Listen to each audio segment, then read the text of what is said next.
धृति दक्षम युद्धे च अपलायनम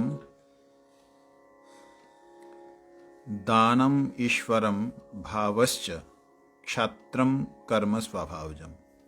18वें अध्याय का 43 नंबर श्लोक जो है, इसको आप लोग देखिए। थोड़ा सा इंटरनेट की गड़बड़ी के कारण अभी देरी हुई ऑनलाइन आने में।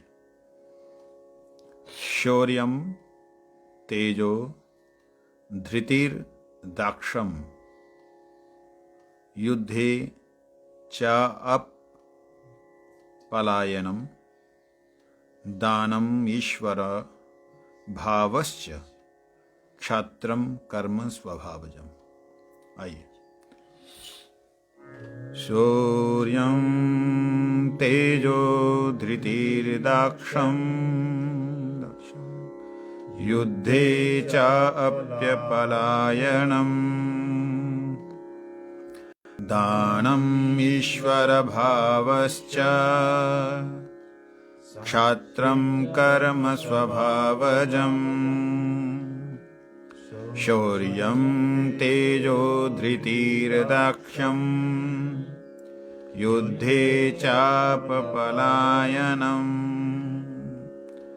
दानम् ईश्वरभावश्च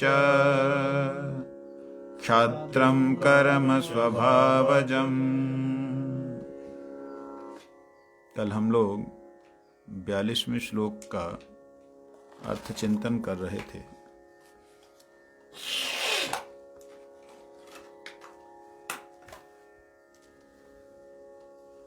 जिसमें तप के बारे में बात हो रही थी।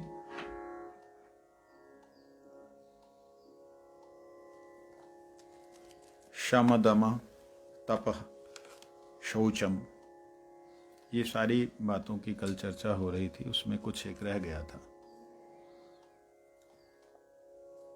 शम कहते हैं शमन करना, अर्थात अंतर इंद्रियों पे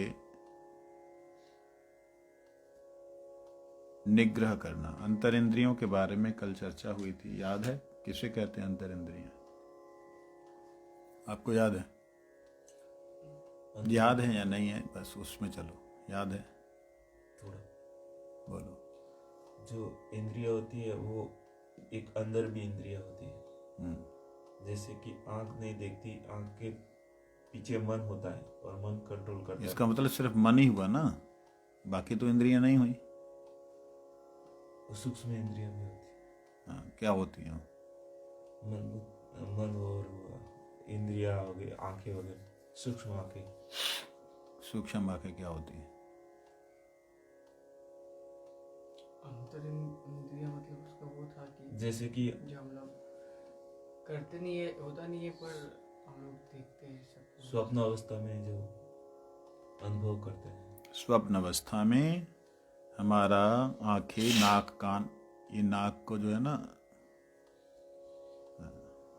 हमारा जो है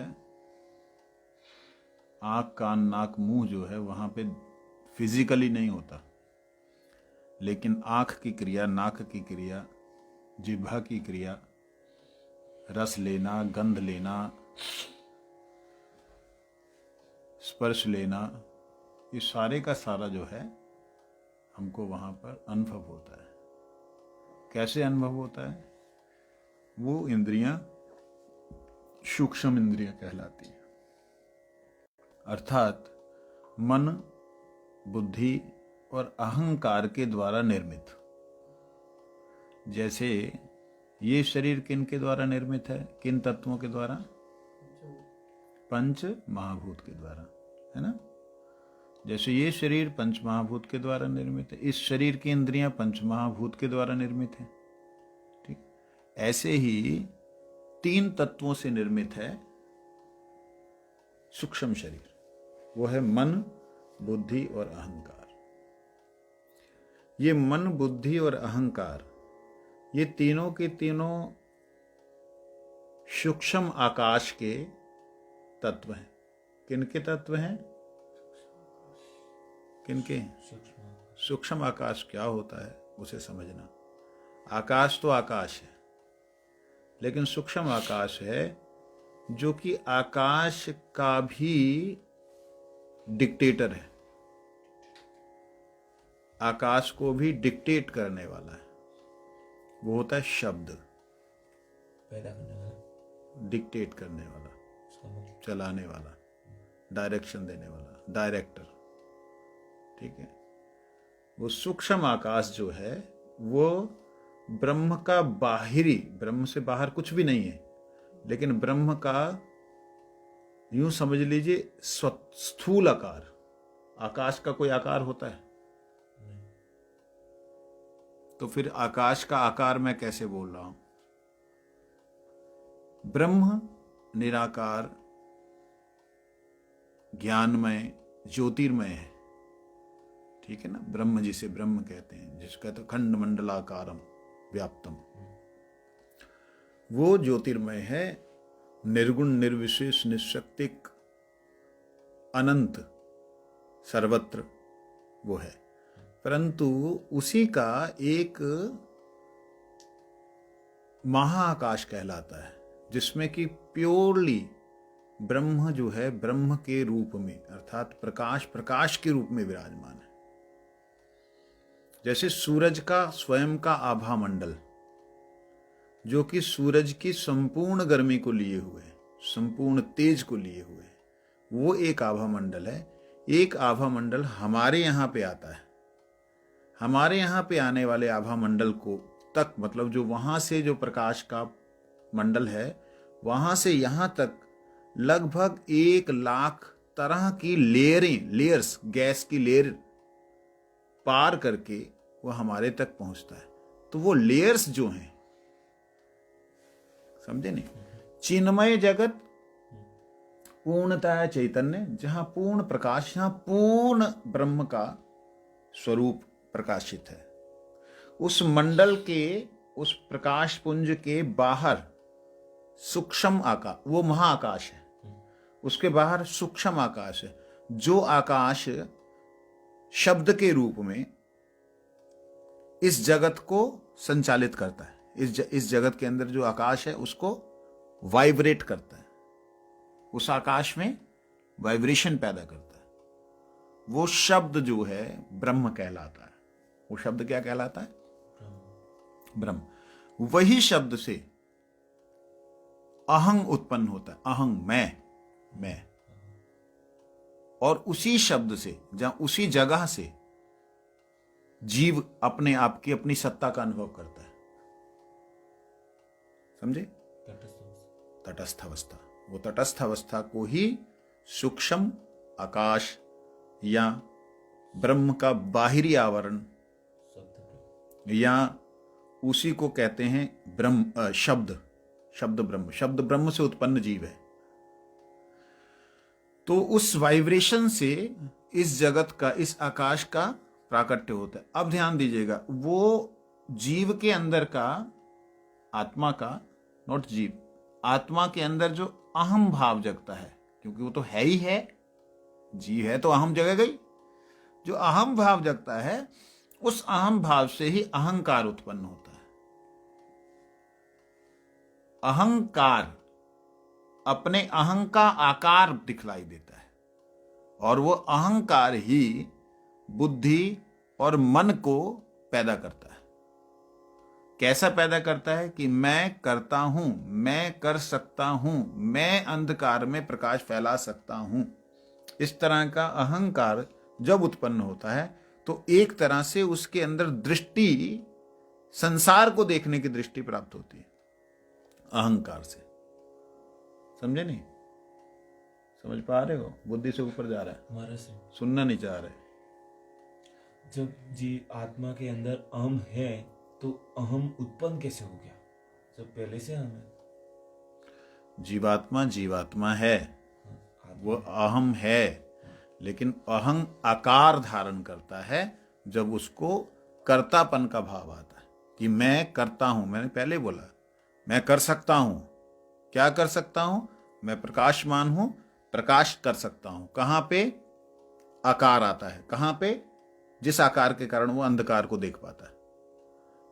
परमात्मा से, ब्रह्म से विमुख होने से उसे क्या दिखाई देता है? अंधकार। उस अंधकार में टिमटिमाते हुए ब्रह्मांड, सूरज चंद्र इत्यादि के प्रकाश, वो देख करके सोचता है कि मैं भी प्रकाशमान हूं, मैं प्रकाश फैलाऊंगा जाके। वो उस तरफ महाप्रकाश की तरफ देखता नहीं, आकर्षित नहीं होता, इसलिए कि उससे वो बहुत क्षुद्र है, और उस तरफ वो चला जाता है। और जब इस तरफ आता है तब उसका अहंकार जो है वही रूप धारण करता है।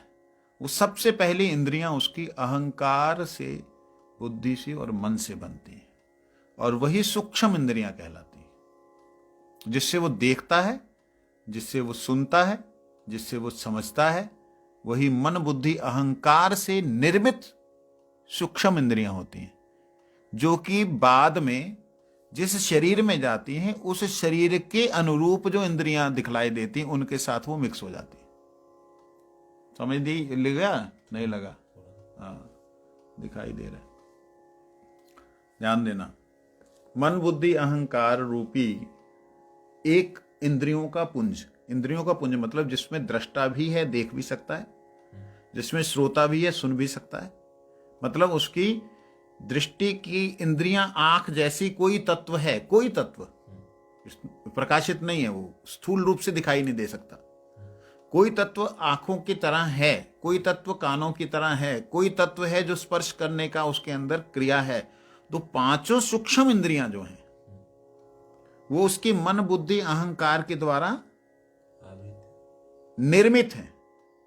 जैसे पंच तत्वों के द्वारा ये शरीर निर्मित है, ऐसे पंच तत्वों से ये इंद्रियां निर्मित है, ऐसी वह निर्मित है। और वह जो निर्मित शरीर है, मतलब वो सूक्ष्म जो शरीर है, वो जब स्थूल को देखता है, जब स्थूल में प्रवेश करता है, तब वो इंद्रियां उस शरीर के अनुरूप अपना अभिमान बनाती है। हाथी है तो हाथी ही दिखलाई देगा सपने में, उसको अपने आप को हाथी देखेगा सपने में, वो शेर नहीं देखेगा अपने आप को, समझे नहीं? तो उसके अंदर अब वो क्रिया कौन सी होने लग गई?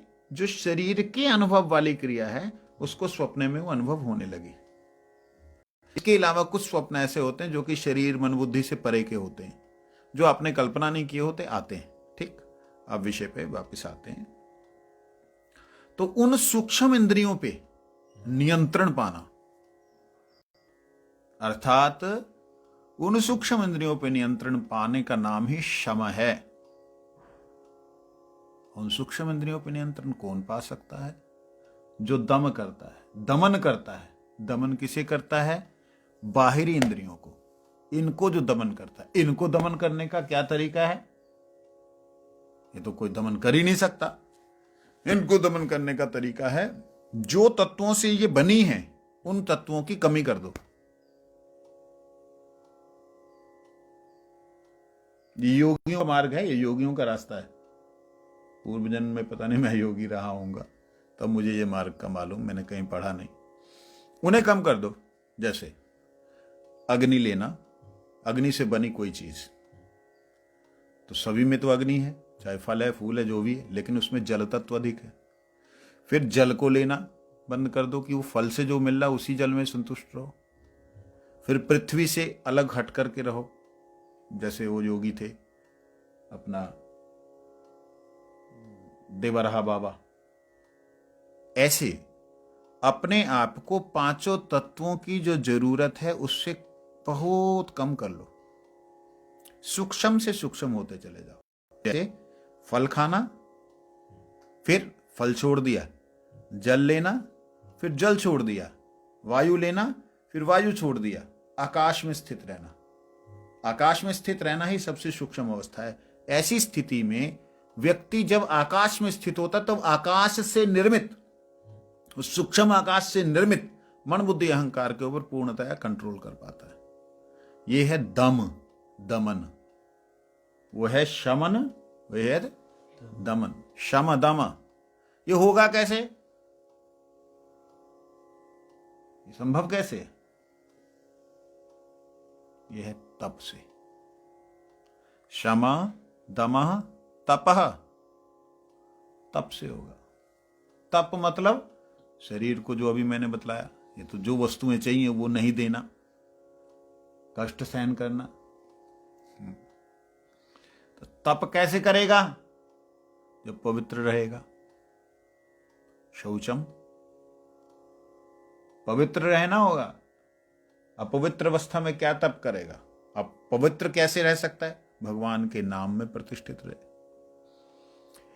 इसको तप व्यक्ति तभी पूर्ण रूप से सही कर सकता है यदि वो पवित्र। पवित्र कैसे रह सकता है? जब उसको स्नान नहीं करना, जब उसको एक ही जगह बैठे रहना, ध्यान करना है, जब उसको मलमूत्र त्याग नहीं करना, एक ही जगह बैठे रहना, ध्यान करना है, तो उसमें अपवित्रता कहां से आई? फिर शौचम की उसको क्या जरूरत है? शौच की क्या जरूरत है? पवित्रता की क्या जरूरत? हाँ, पवित्रम अपवित्रो वा सर्वावस्थाम गतोपि वा यस समृत पुंडरीकाक्ष भय अभ्यंतर सूची। नाम प्रभु के साथ में जुड़ करके रहना, ये है मूल बात। नाम प्रभु के साथ जब वो जुड़ के रहता है, अंदर बाहर उसका सब पवित्र होना शुरू हो जाता है। बाहरी इंद्रियां भी पवित्र होने लगती हैं और अंदर इंद्रियां भी पवित्र होने लगती हैं। मूल रूप से शौच ही शांति का स्थान है। शांतिर आर्जमयीव,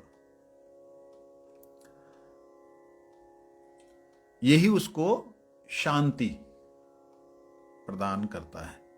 शांति का दूसरा अर्थ है क्षमा, खांति, खांति, शांति बोल रहे, यहां शांति लिखा है।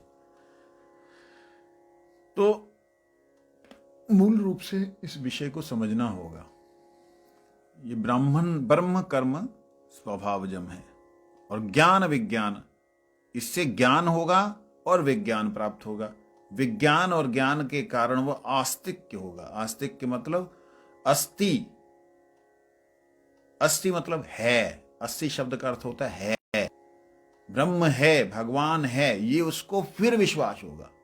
कहो जी इतना काम करने के बाद में ब्रह्म है, भगवान है, इस बात पर विश्वास होने की क्या जरूरत? हम तो पहले से विश्वास करते हैं। तुम्हारे विश्वास में और उनके विश्वास में बड़ा जमीन अंतर होता है, जमीन आसमान का। इसलिए ये जो ब्रह्म कर्म स्वभाव से ही होते हैं ब्राह्मण के, वो ब्राह्मण भी मिलना दुर्लभ है। तो इसलिए इसमें शौच जो बात है उसको ध्यान देना ज्यादा जरूरी है। पवित्रता कैसी?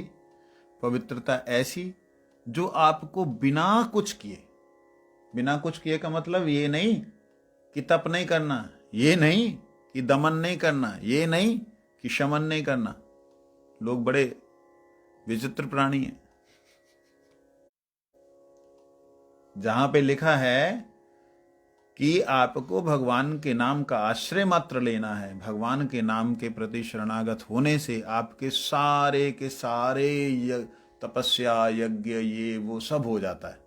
ये जहां ये बातें लिखी हैं, इसका मतलब ये नहीं कि वो सब करना नहीं है। इसका मतलब ये है कि जब आप नाम कर रहे हैं, वो सारे के सारे साधित हो जाते हैं, वो अपना सही फल प्रदान करने लगते हैं। वो सही फल प्रदान करने का मतलब ही है ज्ञान विज्ञान प्रदान करने लगते हैं। आपको उस वक्त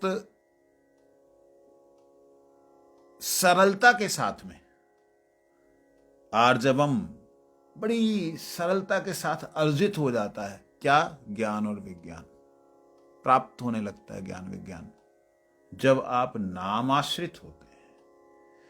नामाश्रय करी यतने तुम्ही थाको हो अपन काजे। अपन काजे का मतलब अपने धंधे में नहीं, अपने उन कार्यों में, तत्त कर्म प्रवर्तनात्, जिन कार्यों से भक्ति वर्धित होती है। उत्साहात, निश्चयात, धैर्यात, तत्त कर्म प्रवर्तनात्, संग त्यागात, सतो वृत्ति क्षण विरभक्ति प्रसिद्धति। ये कार्य करने होंगे तो उसमें संग त्याग, संग त्याग में ही आपका दमन आ गया, इंद्रियों का दमन। बाहरी इंद्रियों को जिस संग की जरूरत है, आंखों को जो रूप देखने की जरूरत है, कानों को जो सुनने की इच्छा होती है, उनका संग त्यागात। विचित्र है। कहने का अभिप्राय है कि कृष्ण जो कह रहे हैं,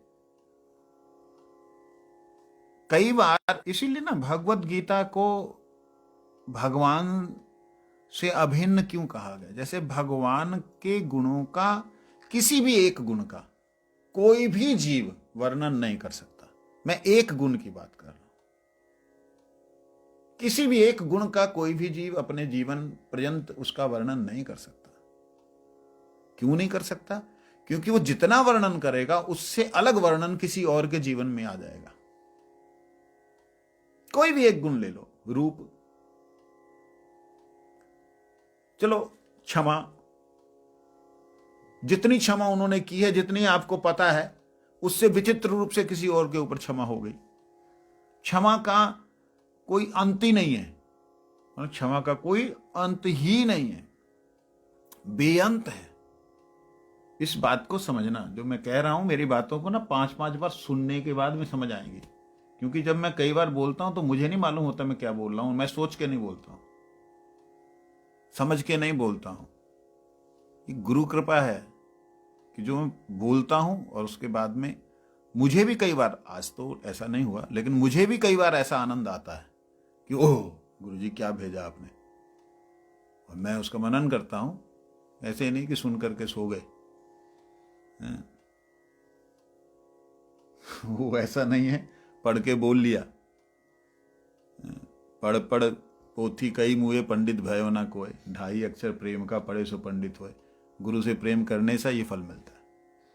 तो ध्यान दीजिए, दोबारा से इस बात को बोल रहा हूं। शम, भीतर की इंद्रियां अर्थात मन बुद्धि अहंकार के द्वारा निर्मित काल्पनिक शरीर, उनको कंट्रोल करना, स्वप्न को कंट्रोल करना, जहां अपने विचारों को कंट्रोल करने वाली स्थिति वो दमन से होती है। दमन मतलब इंद्रियों के ऊपर दमन प्राप्त करना। इंद्रियों पे दमन का मतलब होता है कि बाहर जो हमारी इंद्रियों की इच्छा होती है जिस भी सुख को प्राप्त करने की, उससे उसको हटाना। वो हटाएंगे कैसे?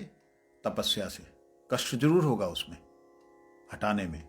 तो तपस्या क्या है? उनको जो मिलना है, जो खाना पीना है, पांच तत्वों का देना है, उसको देना कम कर दो। कहते if you can control your tongue you can control your whole body. आप अपनी जिह्वा को कंट्रोल कर लीजिए, संपूर्ण इंद्रियों को आप कंट्रोल कर सकते हैं। हमारे गुरुवर्ग परम पूज्यपाद जगत गुरु श्रील भक्ति सिद्धांत सरस्वती गोस्वामी ठाकुर प्रभुपाद जी के प्रिय शिष्य श्रील कृष्ण केशवदास ब्रह्मचारी जी कहते एक ही लाइन में है,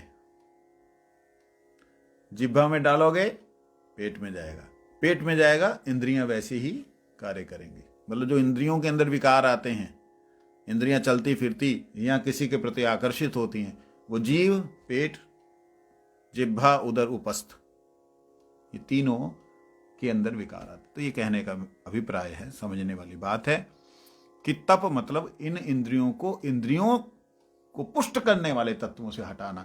वो कैसे होगा? जब पवित्र होंगे। पवित्र कैसे होंगे? जब नामाश्रित होंगे। नामाश्रित होते हुए पवित्र, बाहरी इंद्रियों को भी पवित्र रखना। ऐसा नहीं मैं तो नामाश्रय हूं, टट्टी पेशाब लगा हुआ शरीर में, ना, उसको भी पवित्र रखना होगा, सावधान रहना होगा। अगर अपवित्रता होगी तो उस अपवित्रता के कारण शिव जी के गण बड़े तैयार बैठे रहते, बेचारे देवता लोग बहुत तैयार रहते हैं। वो सोचते हैं कि कैसे कोई जीव अपवित्र हो और हम उनका जो है चुरा लें। तो इसलिए शौचम भी जरूरी है। फिर उससे क्षमाशीलता, वही शांति का कारण है। क्षमा कर ले व्यक्ति तो शांत हो जाए। सरलता, इतना सरल कि उसमें ज्ञान और विज्ञान प्रकाशित होने लग जाए। ये है ब्रह्म आस्तिकता। फिर ब्रह्म, जब ज्ञान विज्ञान हो जाता है, जानकारी हो जाती है। ज्ञान इस संसार का, विज्ञान उस संसार का। ज्ञान इस संसार के अंदर के प्रत्येक वस्तु के बारे में जानना, विज्ञान उस विशेष परमात्मा के विषय में जानना। ज्ञान उसे कहते हैं जो इंद्रियज हो, इंद्रियों के अधीन हो, इंद्रियों के द्वारा अनुभव किया जा सके, वो ज्ञान है। विज्ञान वो है जो इंद्रियों को तो छोड़ दीजिए, मन बुद्धि अहंकार से भी ना समझा जाए।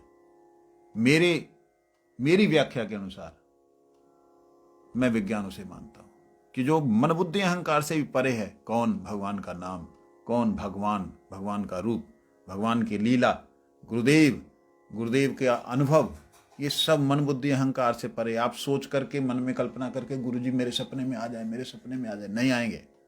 जिस दिन वो कृपा करके आएंगे उस दिन जीवन सफल हो जाएगा। तो इसलिए वो ज्ञान विज्ञान ब्रह्म का स्वाभाविक कर्म है, ब्राह्मण का स्वाभाविक कर्म है।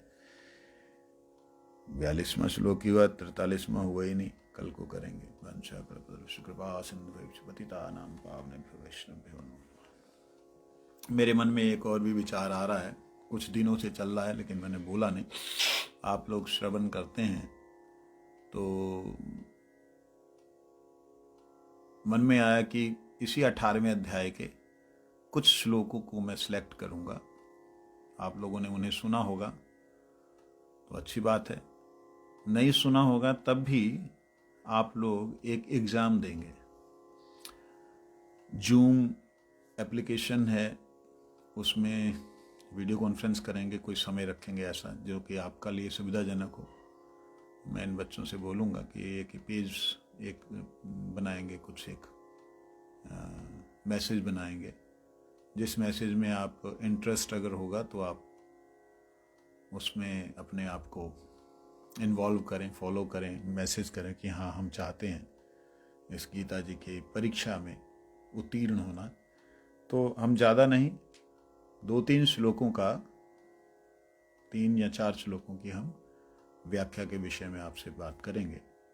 इच्छा है, देखो आगे होता है कि नहीं होता। तो उस व्याख्या में आप लोग क्या लिखते हैं, या जूम